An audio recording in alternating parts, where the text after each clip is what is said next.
Dear students, today we'll be discussing about lecture second of organic chemistry, that's called organic reagents.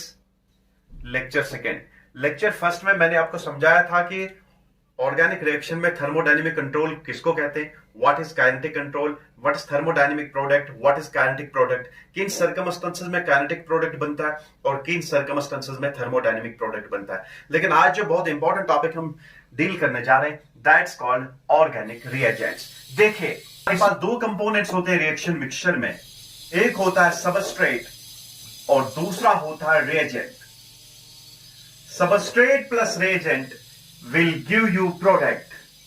देखिए, substrate reaction mixture का वो component होता है जो during the course of the reaction transform होता है products में, और रिएजेंट ये वो कंपोनेंट होता है रिएक्शन मिक्सचर का जो केमिकल रिएक्शन को ट्रिगर करता है, इनिशिएट करता है, स्टार्ट करता है। या रिएजेंट जो है ये अटैक करता है सबस्ट्रेट पे और ये कन्वर्ट होता है प्रोडक्ट्स में। यूजुअली रिएजेंट जो है ये नेसेसरली प्रोडक्ट में ट्रांसफॉर्म नहीं होता है, लेकिन सबस्ट्रेट जो होता है ये नेसेसरली कन्वर्ट होता है किसमें, प्रोडक्ट्स में। Is this clear? और during the course of the reaction ये कंज्यूम होता है, और during the course of the reaction reagent जो है ये नेसेसरली कंज्यूम नहीं होता है, most often it remains unconsumed. Is this clear? अब देखिए, यही ऑर्गेनिक रिएजेंट जो है हमारे पास दो ब्रॉड कैटेगरीज के हैं। एक कैटेगरी है विच आर कॉल्ड न्यूक्लियोफाइल्स, और दूसरी जो कैटेगरी है दे आर कॉल्ड इलेक्ट्रोफाइल्स। बहुत आसान तरीके से हम सारे क्वेश्चंस करेंगे, नीड बेस्ड क्वेश्चंस इन पे। देखिए, nucleophiles and electrophiles. File means loving, nucleo means nucleus. यहां देखिए, इलेक्ट्रोफाइल मींस इलेक्ट्रॉन लविंग, जैसे आपने लिपोफिलिक पढ़ा होगा, हाइड्रोफिलिक पढ़ा होगा। Is this clear? यहां देखिए, न्यूक्लियोफाइल्स की अगर हम लिटरल मीनिंग देखेंगे, so they are nucleus loving species. Sir क्या ये अटैकिंग एजेंट ऑर्गेनिक हो सकता है? ये ऑर्गेनिक भी हो सकता है, इनऑर्गेनिक भी हो सकता है, मिक्सचर भी हो सकता है organic plus inorganic. Is this clear? तो देखिए, बहुत सारे रिएजेंट्स हैं, जैसे कॉलिन्स रिएजेंट है, जैसे हमारे पास ग्रिग्नार्ड्स रिएजेंट है, जैसे फेंटन्स रिएजेंट है, कॉलिन्स रिएजेंट है, ग्रिग्नार्ड्स रिएजेंट है, गिलमैन्स रिएजेंट है। देखिए, न्यूक्लियस लविंग स्पीशीज, और जिनको आप कहेंगे electron donors. So these are electron donors. So जब आप न्यूक्लियोफाइल की बात करेंगे, ये हमेशा इलेक्ट्रॉन डेफिशिएंट सेंटर पे अटैक करते हैं। Is this clear? या किसी पॉजिटिवली चार्जेड सेंटर पे। ये पॉजिटिवली चार्जेड सेंटर हो सकता है या इलेक्ट्रॉन डेफिशिएंट सेंटर हो सकता है। तो means nucleophiles are nucleus loving, means ये हमेशा अटैक करते हैं इलेक्ट्रॉन डेफिशिएंट सेंटर पे, और ये क्या होते हैं, they donate electron, they are electron pair donors. लेकिन जब हम इनको डिफाइन करेंगे, हम इनको ऐसे डिफाइन करेंगे, those reagents which are characterized by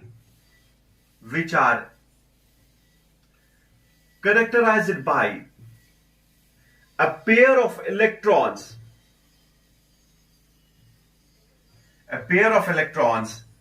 in high energy filled orbitals, जिस ऑर्बिटल का नाम होता है HOMO, HOMO। HOMO means highest occupied molecular orbital, highest occupied molecular orbital, please take care, highest occupied molecular orbital। देखिए, nucleophile जो है ये electron pair donor होता है, ये इलेक्ट्रॉन पेयर को डोनेट करता है, लेकिन ये उस इलेक्ट्रॉन पेयर को डोनेट करता है जो उसके टॉप मोस्ट ऑर्बिटल में होता है, जिसको आप कहते हैं हाईएस्ट ऑक्यूपाइड फील्ड ऑर्बिटल। इसमें बहुत सारे ऑर्बिटल्स फील्ड होंगे, लेकिन ये कौन सा इलेक्ट्रॉन पेयर डोनेट करता है? ये सिर्फ वही इलेक्ट्रॉन पेयर डोनेट करता है जो इसके टॉप मोस्ट ऑर्बिटल में होता है, जिसको आप कहते हैं हाईएस्ट ऑक्यूपाइड मॉलिक्यूलर ऑर्बिटल। आगे जब आप देखेंगे, जब इलेक्ट्रोफाइल और न्यूक्लियोफाइल आपस में इंटरेक्ट करते हैं, यहां होमो और लोमो के बीच में इंटरेक्शन होता है, जिनको आप कहते हैं फ्रंटियर मॉलिक्यूलर ऑर्बिटल्स। देखिए, पहले इतना समझाएंगे, ये वो रीजेंट्स है जिनमें इलेक्ट्रॉन पेयर होता है हाई एनर्जी फील्ड ऑर्बिटल, यही इलेक्ट्रॉन पेयर ये डोनेट करते हैं, और जिस हाई एनर्जी फील्ड ऑर्बिटल का नाम है HOMO, that is highest occupied field orbitals. Is this clear? देखिए, मैं ऐसे समझाऊंगा प्लीज। देखिए, इस डेफिनेशन को हम कैसे समझाएंगे। हम पहले न्यूक्लियोफाइल की बात करेंगे, लेकिन यहां देखिए, ये इलेक्ट्रॉन पेयर डोनेट करता है किसको? इलेक्ट्रोफाइल को। Electrophile means electron loving, electron deficient centre. Is this clear? तो देखिए, सपोज हमारे पास न्यूक्लियोफाइल है, सपोज दिस अवर न्यूक्लियोफाइल, और इस न्यूक्लियोफाइल पे क्या होता है, इसमें इलेक्ट्रॉन पेयर का होना जरूरी है, लेकिन वो इलेक्ट्रॉन पेयर कहां होना चाहिए, ये हमारे हाईएस्ट ऑक्यूपाइड फील्ड ऑर्बिटल में होता है। This is called HOMO. मैं ऐसे समझाऊंगा, अभी एग्जाम्पलीफाई करूंगा इसको। HOMO that's highest occupied molecular orbital. जब ये न्यूक्लियोफाइल हमारे इलेक्ट्रोफाइल को अप्रोच करता है, ये इलेक्ट्रोफाइल इस इलेक्ट्रॉन पेयर को रिसीव करेगा, और रिसीव करने के लिए इसमें कैपेसिटी होनी चाहिए, अकोमोडेट करने के लिए इसमें क्या स्पेस होनी चाहिए, मींस इसमें क्या होना चाहिए, अनफिल्ड ऑर्बिटल होना चाहिए। लेकिन कौन सा अनफिल्ड ऑर्बिटल होना, जब हम इलेक्ट्रोफाइल को डिफाइन करेंगे वहां मैं समझाऊंगा। इलेक्ट्रोफाइल में होता है, देखिए इलेक्ट्रोफाइल में होता है, that is called LUMO, LUMO, that's called lowest unoccupied molecular orbital. Please take care, molecular orbital. Electrophile में एक ऑर्बिटल का होना जरूरी है, लेकिन इस ऑर्बिटल में कोई इलेक्ट्रॉन नहीं होना चाहिए, जिस ऑर्बिटल का नाम है LUMO, that is lowest unoccupied molecular orbital.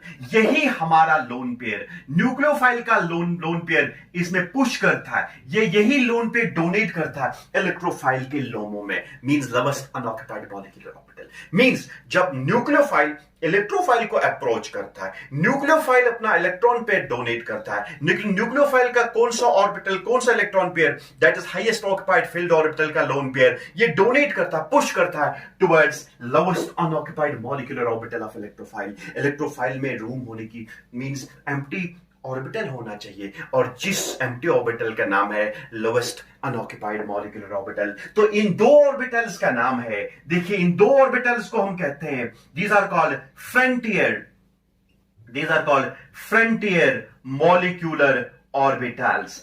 सो देखिए यही दो ऑर्बिटल्स का खेल है। इलेक्ट्रोफाइल न्यूक्लियोफाइल इंटरेक्शन में सिर्फ इन दो ऑर्बिटल्स का इंटरेक्शन होता है, एक one is called HOMO, second is called LUMO. HOMO nucleophile, it overlaps with the LOMO of the electrophile, resulting in the formation of a bond. Is this clear? तो nucleophile और electrophile के बीच में यही interaction होता है, सिर्फ दो ऑर्बिटल्स पार्टिसिपेट करते हैं, जिनका नाम है फ्रंटियर मॉलिक्यूलर ऑर्बिटल्स, और इस एक का नाम है होमो और दूसरे का नाम है लोमो। देखिए मैं समझाऊंगा, मैं इसको एग्जाम्पलीफाई करूंगा। यहां देखिए, आप कहेंगे सर देखिए मैं आपको ऑर्डर बनाऊंगा, एनर्जी ऑर्डर, किस ऑर्बिटल की एनर्जी बहुत ज्यादा होती है, जिस ऑर्बिटल में ओवरलैप बहुत ज्यादा होता है उस वो बॉन्ड उतना ज्यादा स्ट्रांग होता है, तो मींस उसकी एनर्जी बहुत कम होती है। इसलिए जब आप energy in order of increase in energy orbitals को क्या करेंगे, अरेंज करेंगे। आप देखिए सबसे लोवेस्ट एनर्जी सिग्मा और मॉलिक्यूलर ऑर्बिटल की होती है, उसके बाद देखिए पाई मॉलिक्यूलर ऑर्बिटल की एनर्जी ज्यादा होती है, उसके बाद देखिए that is called NB, that is non bonding orbital की एनर्जी ज्यादा होती है। उसके बाद देखिए हमारे पास that is A is called empty orbital, याद रखिए एम्प्टी ऑर्बिटल की एनर्जी ज्यादा होती है। और इसके बाद देखिए हमारे पास एंटी बॉन्डिंग ऑर्बिटल होता है, दैट्स कॉल्ड पाई स्टार, और सबसे ज्यादा एनर्जी होती है सिग्मा स्टार की। ये याद रखिए सबसे कम एनर्जी किसकी ऑर्बिटल की होती है, सिग्मा मॉलिक्यूलर ऑर्बिटल। इसके बाद इससे ज्यादा एनर्जी किसकी होती है, पाई ऑर्बिटल की होती है। और इसके बाद नॉन बॉन्डेड ऑर्बिटल की, जो इलेक्ट्रॉन पेयर पार्टिसिपेट नहीं करता बॉन्डिंग में, वो किस ऑर्बिटल में रहता है, दैट्स नॉन बॉन्डिंग ऑर्बिटल में रहता है, उसकी एनर्जी ज्यादा होती है। इसके बाद अगर मॉलिक्यूल में कोई एम्प्टी ऑर्बिटल है, उसकी एनर्जी ज्यादा होती है। उसके बाद ये एम्प्टी ऑर्बिटल की ज्यादा एनर्जी होती है, that's anti bonding orbital, pi molecular anti bonding molecular orbital, pi type. और इसके बाद सबसे ज्यादा एनर्जी होती है, that's called anti bonding molecular orbital, which type, sigma type. तो मींस अगर आप इन order of increase in energy देखेंगे, तो देखिए सबसे ज्यादा एनर्जी किसमें होती है, सबसे ज्यादा एनर्जी देखिए सिग्मा स्टार में होती है, सबसे कम एनर्जी सिग्मा में होती है। अगर ये फील्ड होगा, ये भी फील्ड होगा, ये भी फील्ड होगा, अगर लास्ट इलेक्ट्रॉन पेयर इसमें होगा तो डोनेशन के लिए यही अवेलेबल रहेगा न्यूक्लियोफाइल में। अगर लास्ट इलेक्ट्रॉन पेयर पाई में रहेगा, यही डोनेशन के लिए अवेलेबल रहेगा। Is this clear? और अगर रहता है, सपोज ये डोनेशन के लिए अवेलेबल है, अगर पाई में रहता है ये डोनेशन के लिए अवेलेबल रहता है, और अगर सिग्मा में है तो ये डोनेशन के लिए अवेलेबल रहता है। Is this clear? तो देखिए हमारे पास in order of increase in energy जब देखेंगे, सिग्मा की सबसे कम एनर्जी होती है और सिग्मा एंटी बॉन्डिंग ऑर्बिटल की सबसे ज्यादा एनर्जी होती है। बीच में देखिए एम्प्टी ऑर्बिटल ए है। देखिए मैं समझाऊंगा, इस चीज को हम समझाएंगे, ये न्यूक्लियोफाइल इलेक्ट्रोफाइल के साथ कैसे इंटरेक्शन दिखाएगा। देखिए हमारे पास एक एग्जांपल है, सपोज हमारे पास अमोनिया है NH3। देखिए NH3 जो है, NH3 देखिए, अगर आप अमोनिया की बात करेंगे, अमोनिया में लोन पेयर है और अमोनिया में 3 सिग्मा बॉन्ड्स है। तो इसके अगर आप ऑर्बिटल्स की बात करेंगे, इसमें सिग्मा ऑर्बिटल होगा, sigma bonding orbital, sigma anti bonding orbital, और ये लोन पेयर होगा जो नॉन बॉन्डिंग ऑर्बिटल में रहेगा। तो मींस अमोनिया में अगर आप देखेंगे, देखिए 3 सिग्मा बॉन्ड्स है, एक एक ऑर्बिटल में 2-2 इलेक्ट्रॉन है, तो you will be getting 3 sigma. तो ये सिग्मा बॉन्डिंग मोर ऑर्बिटल्स, लेकिन N और H के बीच में बॉन्ड है सिग्मा बॉन्ड, तो you have 3 sigma bonding orbitals, लेकिन 3 सिग्मा एंटी बॉन्डिंग ऑर्बिटल्स होगा, सिग्मा स्टार। लेकिन 3 बॉन्डिंग ऑर्बिटल्स में देखिए 2 इलेक्ट्रॉन 2 इलेक्ट्रॉन और 2 हो गए 6 इलेक्ट्रॉन, 2 यहां 2 यहां 2 यहां। लेकिन इसके अलावा नॉन बॉन्डिंग ऑर्बिटल भी है। मैंने कहा नॉन बॉन्डिंग ऑर्बिटल की एनर्जी सिग्मा से ज्यादा होती है, तो देखिए यहां हम लिखेंगे non bonding orbital NB। Please take care, ये नॉन बॉन्डिंग ऑर्बिटल है, लेकिन नॉन बॉन्डिंग ऑर्बिटल में लोन पेयर है। और अगर आप इस मॉलिक्यूल को देखेंगे, मैंने कहा अवेलेबल वही इलेक्ट्रॉन पेयर रहता है जो हाईएस्ट ऑक्यूपाइड मॉलिक्यूलर ऑर्बिटल में होता है। हाईएस्ट ऑक्यूपाइड मॉलिक्यूलर ऑर्बिटल देखिए यहां पर कौन है, that's called non bonding molecular orbital. ये फील्ड है, ये फील्ड है, लेकिन इसकी एनर्जी कम है। Highest occupied molecular orbital, so this will B HOMO, HOMO means highest occupied molecular orbital. सब ये सबसे ज्यादा एनर्जी इसमें और ये ऑक्यूपाइड है, इसको कहेंगे HOMO। अब यही अवेलेबल रहेगा डोनेशन के लिए। ये 6 इलेक्ट्रॉन्स डोनेशन के लिए अवेलेबल नहीं है, बिकॉज इनकी एनर्जी कम है, और जिसकी एनर्जी कम है वो ज्यादा स्टेबल होगा, जिसकी एनर्जी ज्यादा होगी वो अनस्टेबल होगा, उसको पुश करना आसान होगा। मींस इस इलेक्ट्रॉन पेयर को निकालना आसान होगा, ऐसे समझाएंगे, इस इलेक्ट्रॉन पेयर को बाहर निकालना आसान होगा डोनेशन के लिए। तो means highest occupied filled orbital जो होता है, हाईएस्ट ऑक्यूपाइड मॉलिक्यूलर ऑर्बिटल जो है, ये हमारे न्यूक्लियोफिलिसिटी को डिटरमाइन करता है। So this will be available for donation. So this NB non bonding electron pair which is called HOMO, this is available for donation. अब देखेंगे सर किसको डोनेट करता है। देखिए हम दूसरा यहां लेंगे और एक example, let's take this example BF3 boron trifluoride. देखिए बोरॉन ट्राइफ्लोराइड की जब आप बात करेंगे, बोरॉन ट्राइफ्लोराइड में देखिए इस बोरॉन पे एक एम्प्टी ऑर्बिटल रहता है जिसको आप p ऑर्बिटल कहेंगे, एम्प्टी p ऑर्बिटल रहता है बोरॉन पे। तो मींस बोरॉन में क्या है, कैपेसिटी है इलेक्ट्रॉन पेयर एक्सेप्ट करने की। देखिए इसका ऑक्टेट कंप्लीट नहीं है, इस p ऑर्बिटल में देखिए एम्प्टी p ऑर्बिटल है। तो देखिए लेकिन इसमें कितने बॉन्ड्स है, 3 सिग्मा बॉन्ड्स है और एक एम्प्टी ऑर्बिटल है। जब हम इसकी एनर्जी लेवल डायग्राम बनाएंगे तो देखिए, अब यहां बनाएंगे इसकी एनर्जी लेवल डायग्राम। देखिए यहां हम बोरॉन की इलेक्ट्रॉन, दिस बोरॉन ट्राइफ्लोराइड की एनर्जी लेवल डायग्राम बनाएंगे। देखिए इसमें 3 सिग्मा बॉन्ड्स हैं, 3 सिग्मा बॉन्ड्स हैं। तो sigma molecular orbital that is boron और फ्लोरीन के बीच में बॉन्ड बनता है, 2 2 4 2 6, तो 6 इलेक्ट्रॉन यहां आ गए। सर इसमें कोई नॉन बॉन्डिंग है ही नहीं, इसमें सिर्फ एम्प्टी ऑर्बिटल है। तो मैंने कहा एम्प्टी ऑर्बिटल को यहां दिखाएंगे हम। सो एम्प्टी ऑर्बिटल ये होगा, suppose this is empty A orbital, जिसको आप A कहेंगे, A orbital that's empty orbital, it's empty. अब देखिए आसान क्या है, ये हमारे पास ये लोवेस्ट अनऑक्यूपाइड मॉलिक्यूलर ऑर्बिटल होगा, LOMO होगा। ऑर्बिटल्स में से जो फर्स्ट ऑर्बिटल होगा which is Anfield, that is called lowest unoccupied molecular orbital. ये सारे के सारे फिल्ड ऑर्बिटल्स हैं, लेकिन इसमें जो अनफिल्ड पहला ऑर्बिटल है that's called lowest unoccupied molecular orbital. तो हमेशा ये इलेक्ट्रॉन पेयर ये आसान है डोनेट। अगर इससे ऊपर कोई और एक ऑर्बिटल होगा, ये इलेक्ट्रॉन पेयर यहां से यहां पहुंचना बहुत मुश्किल है।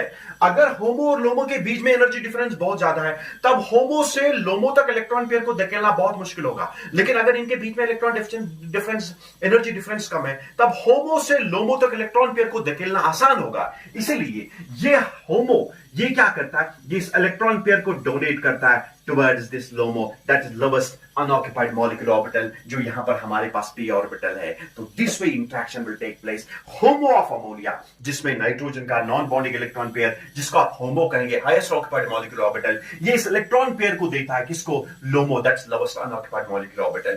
याद रखिए जितनी एनर्जी डिफरेंस HOMO और LOMO के बीच में कम होगी, उतनी रेडिली रिएक्शन हो जाएगी, और जितना एनर्जी डिफरेंस ज्यादा होगा उतना मुश्किल होगा इस लोन पेयर को किसमें, LOMO में डोनेट करना बहुत डिफिकल्ट होगा। इसलिए होमो लोमो के बीच में एनर्जी डिफरेंस कम होगी, इसलिए ये हाईएस्ट फील्ड ऑक्यूपाइड ऑर्बिटल, ये lowest unoccupied, lowest unoccupied molecular orbital. अब कहेंगे सर क्या ये इलेक्ट्रॉन पेयर यहां से यहां डोनेट कर सकता है? देखिए एनर्जी डिफरेंस बहुत ज्यादा है, अगर एनर्जी डिफरेंस ज्यादा है तो इस इलेक्ट्रॉन पेयर को यहां धकेलना बहुत मुश्किल होगा। इसलिए हमेशा जब न्यूक्लियोफाइल और इलेक्ट्रोफाइल आपस में इंटरेक्ट करेंगे तो कौन सी इंटरेक्शन होगी? That is HOMO and LUMO type of interaction. HOMO of nucleophile and LUMO of किसका? इलेक्ट्रोफाइल।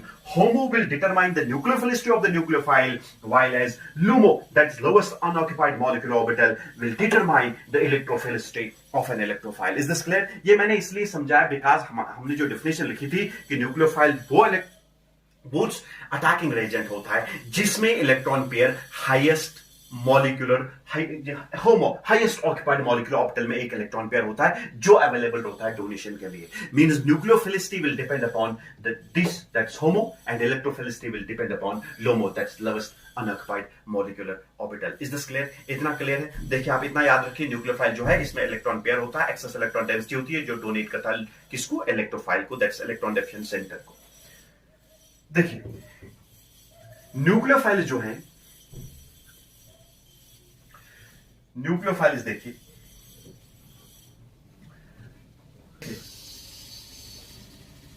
न्यूक्लियोफाइल्स की जो प्रॉपर्टीज हैं, देखिए कौन कौन सी प्रॉपर्टी होती है न्यूक्लियोफाइल में।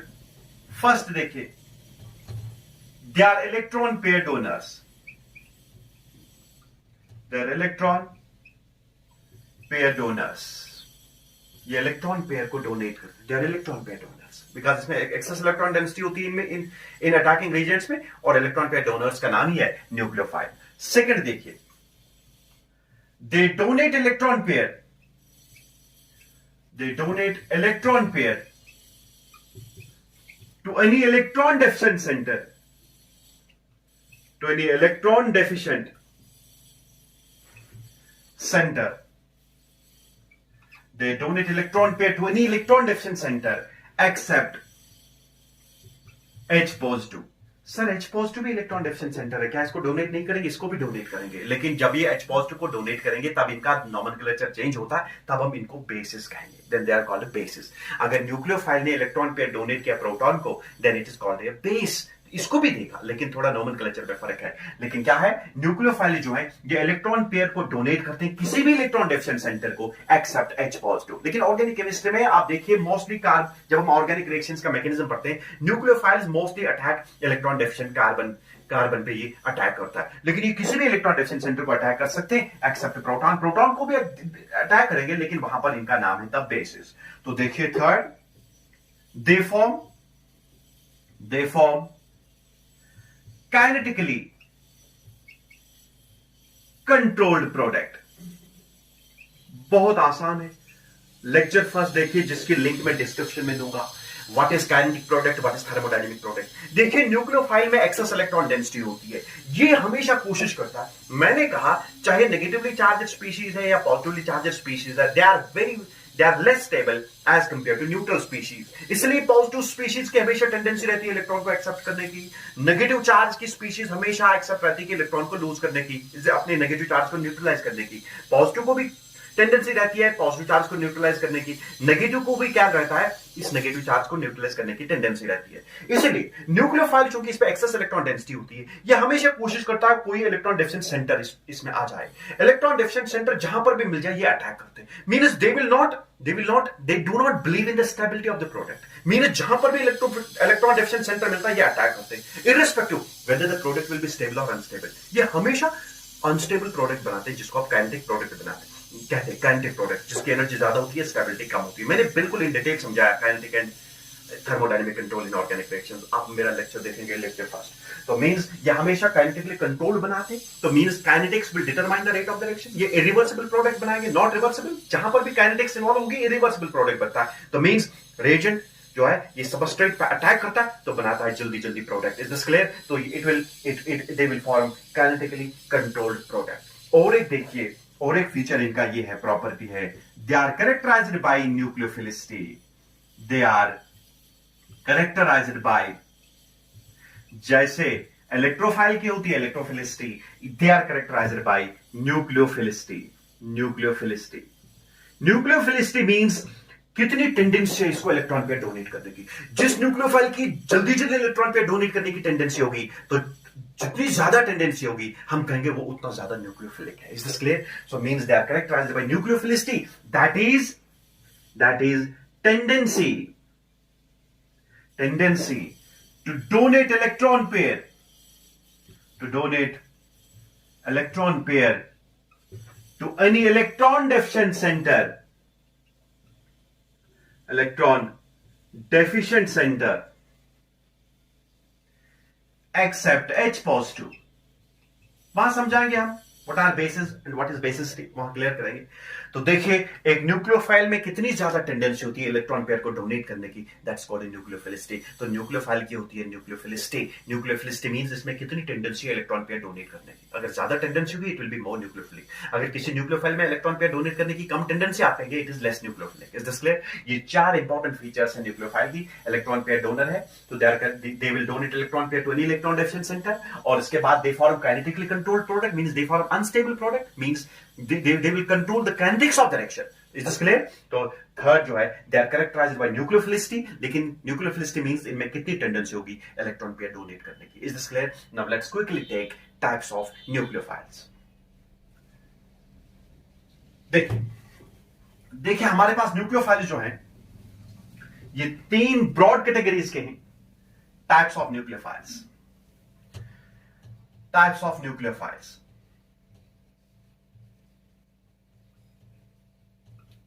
न्यूक्लियोफाइल्स. देखिए न्यूक्लियोफाइल जो है हमारे पास एलपी न्यूक्लियोफाइल होता है जिसको आप कहते हैं लोन पेयर न्यूक्लियोफाइल्स, और दूसरा होता है पाई बॉन्ड न्यूक्लियोफाइल्स.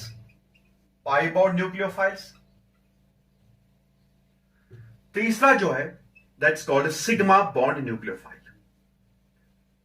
न्यूक्लियोफाइल में लोन पेयर भी एक्ट करता है एज ए न्यूक्लियोफिलिक सेंटर, या पाई बॉन्ड भी एक्ट कर रहा है एज ए न्यूक्लियोफिलिक सेंटर, और या सिग्मा बॉन्ड भी एक्ट कर रहा है एज ए न्यूक्लियोफाइल. तो देखिए ये जो हमारे पास फर्स्ट कैटेगरी है that's called loan pair nucleophiles. ये हमारे पास दो टाइप्स के हैं, सब टाइप्स इसके दो हैं. एक होता है नेगेटिवली चार्ज्ड न्यूक्लियोफाइल्स,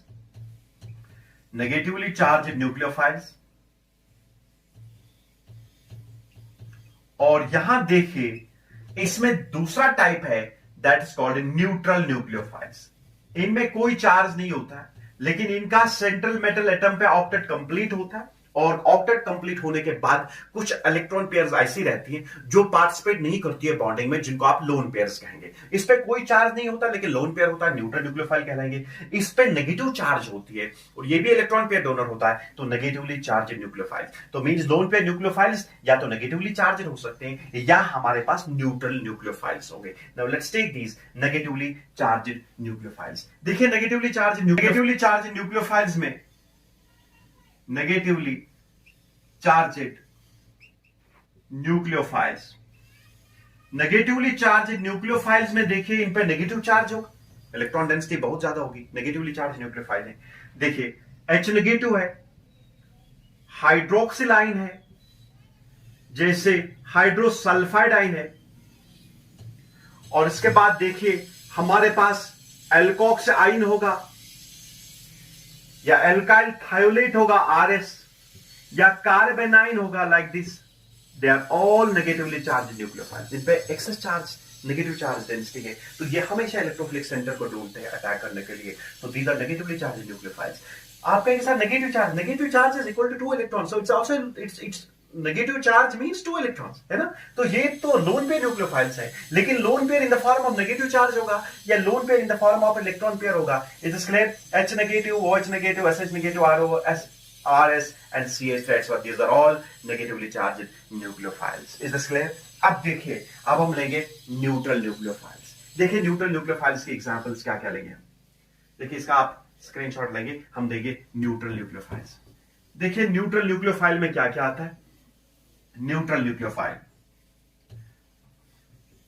कोई चार्ज नहीं, लेकिन इसमें कुछ इलेक्ट्रॉन पेयर्स ऐसी रहती है जो पार्टिसिपेट नहीं करती है बॉन्डिंग में.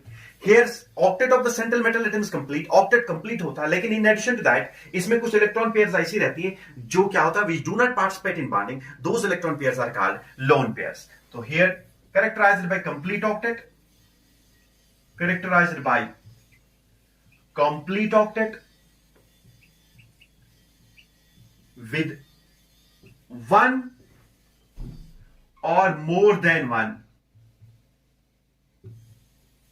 lone pair of electrons. ये वो स्पीशीज हैं जिनमें सेंट्रल मेटल एटम का ऑक्टेट कंप्लीट है, लेकिन उस पे एक से ज्यादा लोन पेयर्स रहती हैं। वो इलेक्ट्रॉन पेयर्स जो पार्टिसिपेट नहीं करती है बॉन्डिंग में, they are called lone pairs. देखिए एग्जाम्पलीफाई करेंगे इसको, एग्जाम्पलीफाई करेंगे। जैसे NH3 है, अमोनिया है, इस पे लोन पेयर है, ये भी न्यूट्रल न्यूक्लियोफाइल है, कोई चार्ज नहीं, ये लोन पेयर अवेलेबल रहेगा डोनेशन के लिए। और यहां देखिए हमारे पास RNH2, जिसको आप प्राइमरी एमाइन कहेंगे, आगे समझाएंगे एमाइंस में, या हमारे पास सेकेंडरी एमाइन होगा RNHR, या हमारे पास टर्शियरी एमाइन होगा, सो दे आर ऑल, या हमारे पास हाइड्राजीन है NH2 ये देखिए इनको हम कहेंगे नाइट्रोजन न्यूक्लियोफाइल्स, बिकॉज यहां न्यूक्लियोफिलिक सेंटर जो है नाइट्रोजन है, these are called nitrogen nucleophiles. ये सारे के सारे न्यूट्रल न्यूक्लियोफाइल्स हैं, लेकिन न्यूक्लियोफिलिक सेंटर नाइट्रोजन है तो हम कहेंगे नाइट्रोजन न्यूक्लियोफाइल्स। या आपने देखा होगा वाटर HOH, यहां देखिए दो लोन पेयर्स हैं, तो ये भी एक्ट करेगा एज ए न्यूट्रल न्यूक्लियोफाइल। या हमारे पास अल्कोहल है ROH, यहां पर भी देखिए दो लोन पेयर्स अवेलेबल है। और यहां देखिए ROR ईथर, देखिए यहां पर भी दो लोन पेयर्स हैं, ये भी न्यूट्रल न्यूक्लियोफाइल है, neutral nucleophile, neutral nucleophile. Is this clear? So they are called oxygen nucleophiles. Oxygen nucleophile इसलिए बिकॉज यहां पर जो न्यूक्लियोफिलिक सेंटर है वो ऑक्सीजन है, तो कहेंगे oxygen nucleophiles. Is this clear? तो यहां देखिए, या आपके पास देखिए PH3, जिसको आप फास्फीन कहेंगे, या फॉस्फीन जो है, इस पे भी फास्फोरस पे लोन पेयर रहता है अवेलेबल डोनेशन के लिए, या एल्काइल फॉस्फीन RPH2 जिसको कहेंगे, या डाइअल्काइल फॉस्फीन जिसको कहेंगे PHR, यहां पर भी डोनेशन है, या ट्राई अल्काइल फॉस्फीन जिसको आप कहेंगे, यहां पर भी रहता है लोन पे डोनेशन के लिए। These are called phosphorus nucleophiles. So these are all which type of nucleophiles? Sir इनमें कोई चार्ज नहीं, लेकिन इनमें लोन पेयर अवेलेबल रहता है डोनेशन के लिए, न्यूट्रल है, so they are called neutral nucleophiles. तो means nucleophile, lone pair nucleophile या तो नेगेटिवली चार्ज न्यूक्लियोफाइल हो सकता है, या तो ये न्यूट्रल न्यूक्लियोफाइल हो सकता है with lone pair of electrons. Is this clear? इतना कंप्लीट है। अब देखिए हम दूसरा टाइप लेंगे, that's pi bond nucleophile. Let's take one more, that's called pi bond nucleophile। देखिए pi bond nucleophile, यहां पर pi bond will act as a nucleophilic center। देखिए pi bond nucleophiles, देखिए pi bond nucleophiles, देखिए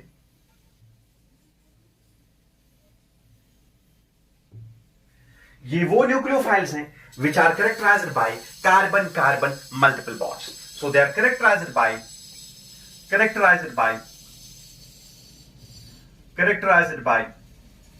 carbon carbon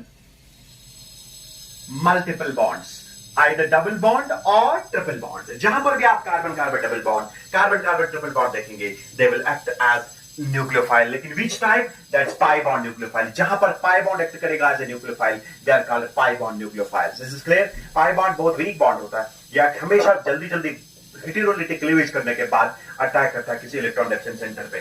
देखिए for example, इसमें हम example देंगे, एल्कीन्स हैं, ये एल्कीन है आपका, एल्कीन्स जिसमें कार्बन कार्बन डबल बॉन्ड होगा, ये भी एक्ट करेगा एज ए न्यूक्लियोफाइल। या देखिए एल्काइंस होंगे, एल्काइन जिसमें कार्बन कार्बन ट्रिपल बॉन्ड होगा, they will be act as an alkynes, ये भी एक्ट करेंगे एज ए न्यूक्लियोफाइल। यहां pi bond will act as a nucleophile. और यहां पर देखिए, या हमारे पास देखिए बेंजीन है, बेंजीन भी न्यूट्रल है, और लेकिन ये पाई बॉन्ड न्यूक्लियोफाइल है।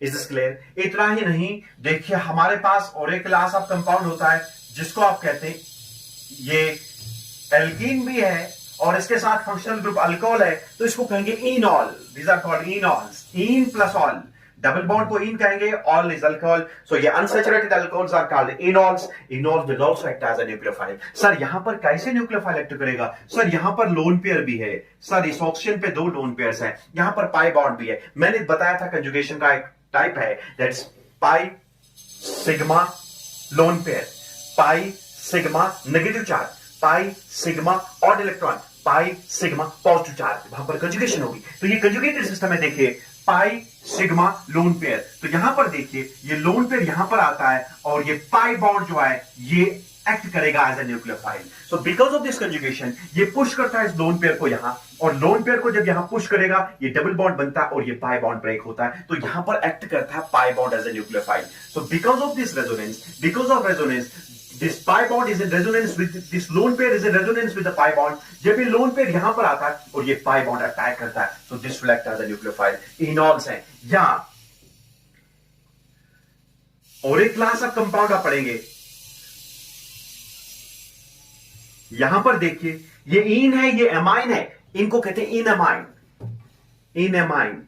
So these enamines will also act as a nucleophile। लेकिन यहां पर लोन पेयर एक्ट करेगा या पाई बॉन्ड एक्ट करेगा? सर यहां पर भी यही फिनोमेना है। लोन पेयर जो है ये कंजुगेशन दिखाएगा, it's in resonance with this pi bond, और ये पाई बॉन्ड अटैक करता है, this will act as a nucleophile. So these are pi bond nucleophiles, this a pi bond nucleophile. यहां पर लोन पेयर भी है, यहां पर पाई बॉन्ड भी है। लोन पेयर कंजुगेशन दिखाएगा पाई बॉन्ड के साथ और ये पाई बॉन्ड जल्दी जल्दी अटैक करता है। देखिए यहां पर क्या होता है, ये इसके साथ डबल बॉन्ड बनाएगा और ये पाई बॉन्ड ब्रेक होता है, तो यही अटैक करता है ये पाई बॉन्ड। सो दिस इनएमाइन जो है ये भी एक्ट करेगा एज ए न्यूक्लियोफाइल, और इनॉल जो है ये भी एक्ट करेगा as a nucleophile. Is this clear? या हमारे पास अनसैचुरेटेड ईथर्स है। अगर अनसैचुरेटेड ईथर्स ऐसे दिखाएंगे आप, ईथर मींस ROR, यहां देखिए अनसैचुरेटेड ईथर है, इन ईथर जिनको आप कहेंगे। देखिए अनसैचुरेटेड ईथर्स है, यहां पर भी ये लोन पेयर इसके साथ रेजोनेंस दिखाएगा और ये पाई बॉन्ड एक्ट करेगा as a nucleophile. So these are all which nucleophiles? These are pi bond nucleophiles. Is this clear?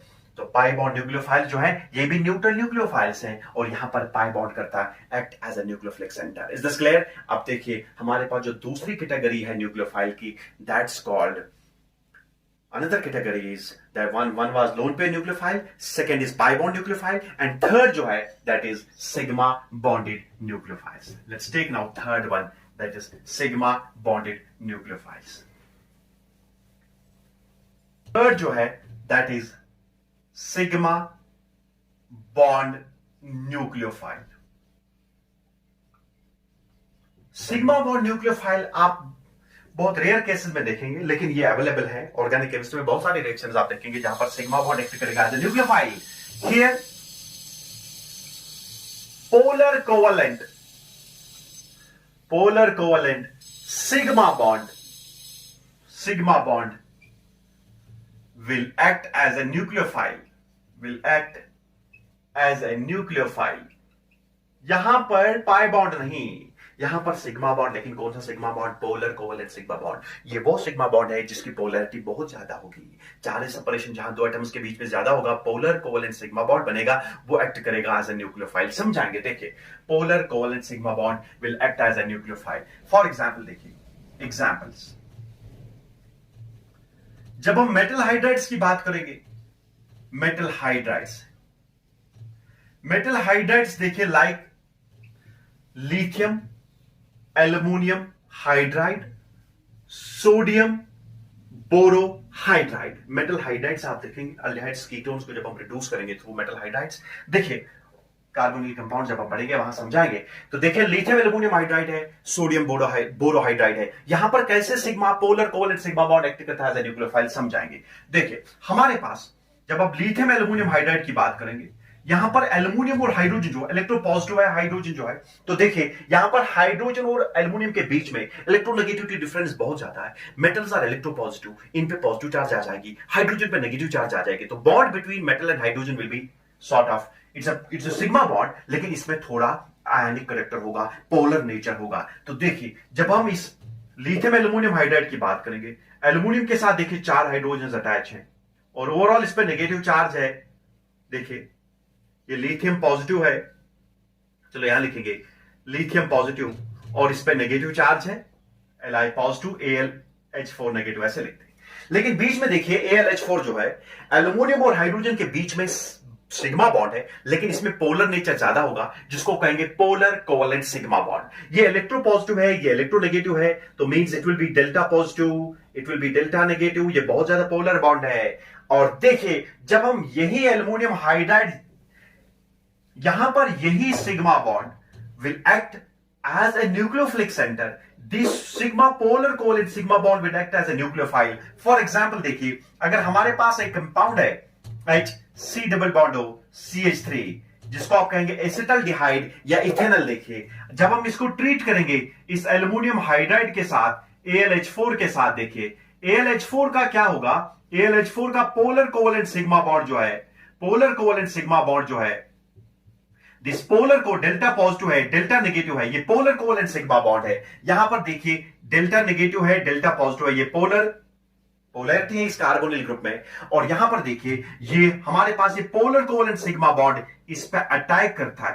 Attack करने के बाद देखिए हमारे पास जो पहले एडिशन कंपाउंड बनता है that will be HCO negative, यहां देखिए CH3। अब ये देखिए एल्युमिनियम और हाइड्रोजन के बीच में जो सिग्मा बॉन्ड जो है ये ब्रेक हुआ और इसके बाद ये गेटिंग H हियर, और इसके बाद देखिए यहां पर क्या होता है और Li पॉजिटिव अब इसके साथ अटैच हो जाएगा। और इसके बाद जब हम इसकी एसिड हाइड्रोलिसिस करेंगे, एसिड हाइड्रोलिसिस करने के बाद देखिए हमारे पास अल्कोहल बनता है, you will be getting CH2OH CH3, फिर इसके बाद CH2OH, you are getting ethanol. और देखिए यहां पर इथेनॉल बन गया। तो मींस यहां पर पोलर कोवेलेंट सिग्मा बॉन्ड ने इस पे अटैक कर दिया।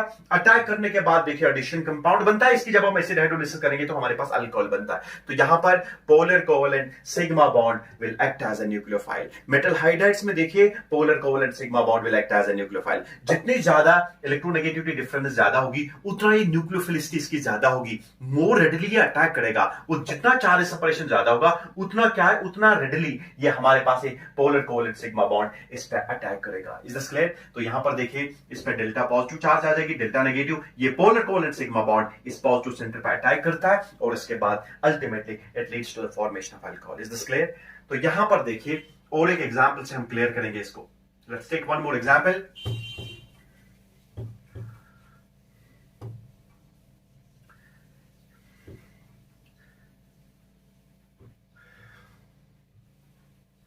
या देखिए और एक क्लास आता है इसमें organo metallic compounds, organo metallic compounds, जिन कंपाउंड्स में कार्बन और मेटल के बीच में बॉन्ड बनता है they are called organo metallic compounds. जैसे फॉर एग्जांपल है, एग्जांपल देखिए